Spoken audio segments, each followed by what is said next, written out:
Tahu nggak kenapa selama ini hampir setiap transaksi minyak di dunia menggunakan dolar Amerika Serikat? Rahasianya ada di sistem petrodolar yang sudah menjadi standarisasi global selama puluhan tahun. Tapi sekarang, dominasi ini lagi diuji gara-gara dinamika geopolitik global. Kita bahas tuntas yuk. Sobat Cuan, kalau kita perhatiin dinamika geopolitik sekarang, banyak negara besar kayak Cina, Rusia, bahkan sekutu lama Amerika Serikat kayak Arab Saudi lagi gencar-gencarnya ngurangin ketergantungan mereka sama dolar AS. Apalagi sekarang kelompok BRICS makin gede dengan gabungnya Uni Emirat Arab sampai Iran yang kalau di total menguasai lebih dari 45% produksi minyak dunia. Bahkan Inggris sudah menggelar pertemuan dengan lebih dari 40 negara tanpa mengundang Amerika dengan agenda melepas dependensi Iran di Selat Hormuz. Mereka mulai berani pakai mata uang lain, kayak yuan atau mata uang lokal buat transaksi energi. Terus, kenapa sih hal ini jadi concern Amerika banget? Jadi, yang perlu kita tahu adalah selama 50 tahun, dolar AS jadi raja karena sistem petrodolar, di mana seluruh dunia dipaksa pakai dolar cuma buat beli minyak. Terus, duit dolar hasil jualan minyak itu biasanya diinvestasikan lagi sama negara-negara produsen ke obligasi pemerintah Amerika. Ini yang bikin Amerika bisa punya utang gede, tapi bunganya tetap murah, karena selalu ada pembelinya. Selama ini Amerika bisa ngatur siapa saja yang boleh dagang pakai dolar lewat sistem pembayaran global. Kalau banyak negara mulai pakai jalur alternatif kayak CIPS atau Cross Border Interbank Payment System buatan China, maka instrumen kontrol ekonomi Amerika bisa jadi kurang efektif. Soalnya, CIPS ini hadir sebagai saingan langsung sistem SWIFT supaya negara-negara bisa tetap bertransaksi menggunakan yuan tanpa perlu khawatir terhadap sanksi keuangan dari Amerika. Per Maret 2026, utang nasional Amerika udah tembus 39 triliun dolar. Kalau nggak ada lagi yang terpaksa nyimpen dolar buat beli minyak, biaya bunga utang Amerika bisa meningkat drastis dan bikin ekonomi mereka makin berat.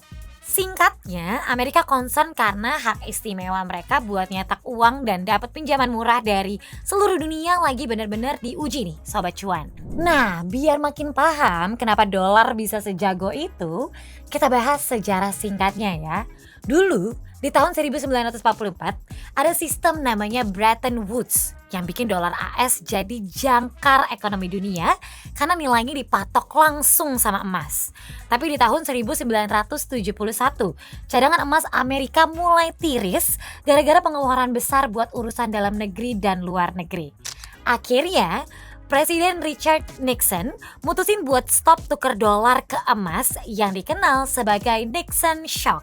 Nah, biar dolar tetap laku meskipun gak ada jaminan emas lagi, Amerika lewat diplomat Henry Kissinger bikin kesepakatan bersejarah sama Arab Saudi di tahun 1974. Intinya simpel banget Sobat Cuan. Arab Saudi setuju buat jual seluruh ekspor minyaknya cuma pakai dolar AS. Duit hasil jualan minyak itu bakal diinvestasikan balik ke obligasi pemerintah Amerika. Sebagai imbalannya, Amerika kasih jaminan keamanan militer buat Arab Saudi. Terus kenapa sih seluruh dunia ngerasa terpaksa numpuk dolar AS sampai sekarang? Kita bisa lihat dari 3 alasan utama ini. Pertama, karena minyak adalah komoditas paling banyak diperdagangkan, negara kayak Cina, India, sampai Jepang harus punya dolar dulu buat bisa beli minyak. Kedua, karena butuh dolar buat beli minyak, otomatis semua bank sentral di dunia nyimpen dolar sebagai cadangan utama mereka.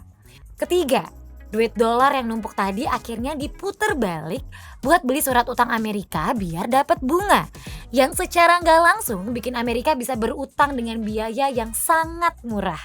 Inilah yang bikin Amerika punya hak istimewa buat ngejalanin ekonomi mereka tanpa takut krisis mata uang seperti negara lain. Nah, apa sih efeknya buat ekonomi kalau sistem ini beneran goyah? Bayangin fenomena dolar pulang kampung. Selama puluhan tahun, Amerika bisa santai mencetak uang dan seolah-olah mengekspor inflasinya ke seluruh dunia karena semua negara butuh dolar buat beli minyak. Tapi kalau dedolarisasi ini makin kencang, dolar yang tadinya beredar di luar negeri bakal balik lagi ke Amerika. Efeknya, Amerika nggak bisa lagi berutang dengan murah dan supremasi finansial mereka bisa terancam. Selanjutnya kita nemu beberapa dampak makro yang perlu kita perhatiin dari hal ini. Selama ini Amerika bisa utang gede dengan bunga rendah karena negara-negara penghasil minyak selalu setia membeli obligasi pemerintah AS. Kalau petrodolar runtuh, Amerika terpaksa menawarkan bunga yang jauh lebih tinggi buat menarik pembeli. Yang artinya biaya bunga mereka bakal membengkak drastis. Harga minyak yang tinggi dan gak stabil akibat dinamika geopolitik saat ini bikin inflasi jadi lebih susah turun. Ini bakal mempengaruhi kebijakan suku bunga dan nilai aset-aset investasi kita ke depannya. Dinamika geopolitik di tahun 2026 termasuk penutupan Selat Hormuz yang memotong 20% pasokan minyak dunia bisa jadi titik infleksi. Kejadian ini justru berpotensi mempercepat keruntuhan dominasi dolar dan membuka jalan bagi tatanan moneter baru yang lebih beragam. Selama ini, dolar dipakai Amerika sebagai tools buat ngasih sanksi ekonomi ke negara lain. Tanpa dominasi petrodolar, tools ini bakal jadi tumpul karena negara-negara punya jalur perdagangan alternatif di luar kontrol Washington. Intinya, era di mana Amerika bisa cetak dolar dan dunia menerimanya begitu saja cuma karena butuh minyak, lagi menghadapi ujian terberatnya. Terus, gimana cara kita muter aset biar portofolio tetap aman di tengah pergeseran besar ini? Perlu diingat kalau dedolarisasi ini adalah proses jangka panjang yang gak terjadi dalam semalam. Tapi efeknya ke dompet kita perlu diantisipasi dari sekarang. Di sini kami udah rangkum beberapa strategi dan insight buat portofolio kamu. Yang pertama, di saat dominasi dolar mulai goyah, investor biasanya beralih ke aset nyata atau hard assets. Emas secara historis selalu jadi pilihan utama buat lindung nilai di tengah ketidakpastian geopolitik dan inflasi yang tinggi. Kamu juga bisa mempelajari potensi diversifikasi lewat ETF komoditas buat jaga nilai aset kamu. Yang kedua, manfaatkan natural hedging. Ini strategi paling masuk akal buat kondisi sekarang. Logikanya, pas harga minyak dunia tinggi dan bikin biaya hidup kita ikutan naik, portofolio kamu di saham energi justru berpotensi dapat angin segar. Kamu bisa lirik saham kayak ExxonMobil, ConocoPhillips, atau Halliburton yang tersedia di peluang sebagai safety net.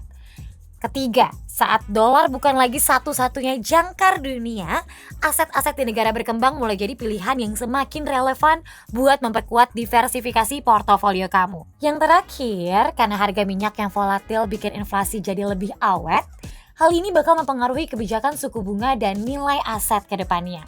Kalau kamu punya exposure besar ke mata uang asing, penting banget buat mulai mikirin strategi lindung nilai atau hedging biar nggak kegulung fluktuasi dolar yang makin sulit diprediksi. Tapi, aku mau ingetin satu hal yang paling krusial. Dedolarisasi ini adalah proses panjang yang gak bakal terjadi cuma dalam semalam.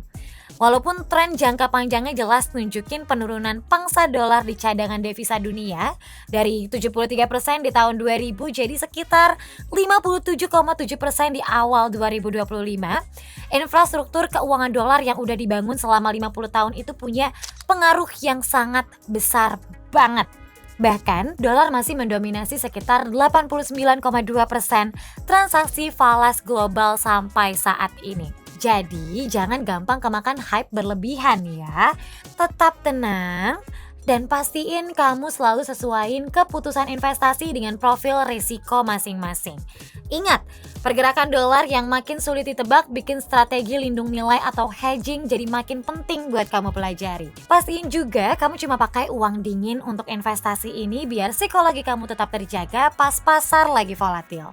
So, setelah ngelihat dinamika geopolitik yang lagi panas ini, menurut kamu gimana nasib dolar ke depannya? Apakah kamu udah mulai siap-siap buat pindahin aset ke emas atau komoditas? Atau masih percaya dolar bakal tetap jadi raja? Tulis pendapat kamu di kolom komentar ya. Sampai jumpa di episode berikutnya Sobat Cuan. Dadah!